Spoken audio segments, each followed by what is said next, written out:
Shalom, berikut khotbah, terambil dari Roma pasal 1 ayat 8-15. Tonton sampai akhir. Pertama-tama aku mengucap syukur kepada Allahku oleh Yesus Kristus atas kamu sekalian, sebab telah tersiar kabar tentang imanmu di seluruh dunia. Karena Allah, yang kulayani dengan segenap hatiku dalam pemberitaan Injil anaknya, adalah saksiku, bahwa dalam doaku aku selalu mengingat kamu.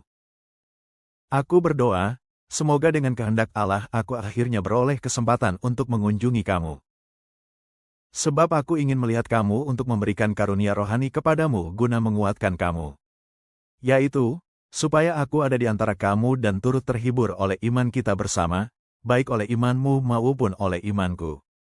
Saudara-saudara, aku mau, supaya kamu mengetahui, bahwa aku telah sering berniat untuk datang kepadamu, tetapi hingga kini selalu aku terhalang, agar di tengah-tengahmu aku menemukan buah, seperti juga di tengah-tengah bangsa bukan Yahudi yang lain. Aku berhutang baik kepada orang Yunani, maupun kepada orang bukan Yunani, baik kepada orang terpelajar, maupun kepada orang tidak terpelajar. Itulah sebabnya aku ingin untuk memberitakan Injil kepada kamu juga yang diam di Roma. Sejauh demikian pembacaan firman. Sebelum lanjut, jangan lupa like, komen, share, subscribe channel ini ya, supaya banyak jiwa diberkati dan siap melayani umat Tuhan. Berikut bahan renungan dalam khotbah ini. Tidak semua anggota jemaat gereja terlibat aktif dalam dinamika pelayanan jemaat. Ada yang merasa tidak punya waktu karena sibuk dengan urusan pekerjaan. Ada juga yang merasa pelayanan gereja tidak ada yang sesuai dengan minat pribadi. Paulus tidak mengenal jemaat Roma secara pribadi. Ia belum pernah bertemu dengan mereka. Namun, ia tidak dapat mengabaikan pertumbuhan kerohanian mereka. Meski hanya mendengar berita tentang iman jemaat Roma, ia menyatakan kepedulian dan rasa syukurnya kepada Allah. Ayat 8. Walau jarak memisahkan antara mereka dan Paulus, namun ia senantiasa mendoakan jemaat Tuhan di Roma. Ayat 9. Kerinduan yang besar mendorong Paulus berdoa agar Allah memberinya kesempatan mengunjungi mereka. Ayat 10. Tujuannya, ia ingin berbagi berkat rohani dengan mereka.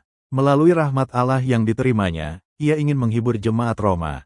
Demikian juga sebaliknya, ia menghendaki dirinya dikuatkan oleh pertumbuhan iman mereka. Ayat 11-12. Ia berharap dapat menemukan buah-buah rohani di antara mereka. Dalam hal ini, kita dapat belajar bahwa keterlibatan dan pelayanan dalam jemaat Tuhan tidak dibatasi oleh waktu dan minat. Kita dapat melayani jemaat dengan pelbagai cara, seperti bersyukur, mendoakan, dan lain sebagainya. Apa yang harus disyukuri dan didoakan? Kita bisa mendapatkan informasi melalui arta jemaat, baik yang tertulis maupun yang disampaikan secara langsung dalam ibadah hari Minggu. Anda juga dapat melayani melalui karunia yang Tuhan anugerahkan kepada Anda, meski saat ini belum ada aktivitas yang sesuai di gereja Anda. Pikirkan dan doakan bagaimana caranya agar Anda bisa memperlengkapi jemaat melalui karunia tersebut. Atau bicarakan hal ini dengan pendeta yang menggembalakan gereja Anda. Bukan tidak mungkin beliau sangat membutuhkan Anda untuk berbagi beban pelayanan Tuhan dengan karunia yang Anda miliki. Ingatlah bahwa pelayanan Anda bisa membangun orang lain dan diri sendiri. Lalu apa yang menjadi bagian kita dalam renungan ini? Kerinduan Paulus untuk pergi ke Roma dan mengunjungi umat Tuhan di sana sangat nyata. Ayat 10 sampai ayat 13. Hal itu cukup mengherankan, melihat gereja di Roma bukan Paulus yang mendirikannya. Lebih mengagumkan lagi, Paulus bisa mengucap syukur atas kemajuan iman dari para anggota gereja Roma, ayat 8. Bahkan sebelumnya ia telah mendoakan mereka, ayat 9. Sikap Paulus ini patut diteladani oleh hamba-hamba Tuhan lainnya karena Paulus tidak terjebak kepada persaingan dalam mendirikan gereja. Mengapa Paulus bersikap begitu mulia? Paulus tahu yang penting dalam panggilannya sebagai Rasul Allah bukan hanya mendirikan gereja agar ia dipuji atau namanya dikenal.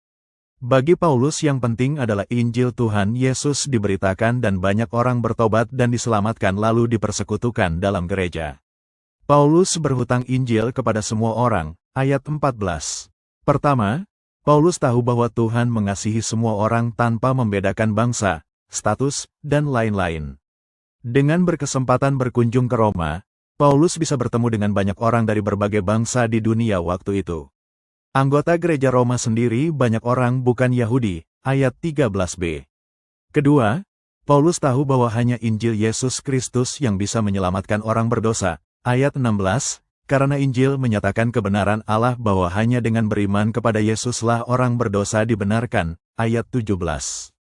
Sekali lagi Paulus sadar bahwa baik orang Yahudi yang memiliki firman Tuhan Perjanjian Lama maupun orang-orang yang berkebangsaan non-Yahudi sama-sama membutuhkan Injil Yesus Kristus. Apa motivasi kita melayani Tuhan? Seharusnya hanya satu saja, yaitu berhutang Injil. Kita sudah diselamatkan melalui pemberitaan Injil orang lain kepada kita. Maka sekarang kita harus menjadi alat anugerah Allah agar orang mengenal Kristus melalui hidup kita. Camkan, setiap kesempatan yang kita buang dengan tidak menyaksikan Kristus menambah catatan hutang kepada Injil. Sejauh demikian renungan minggu ini. Selamat melayani dimanapun saudara berada. Dan semoga banyak jiwa dimenangkan dalam Kristus Yesus Tuhan kita. Selamat melayani dan Tuhan Yesus memberkati pelayanannya. Amin.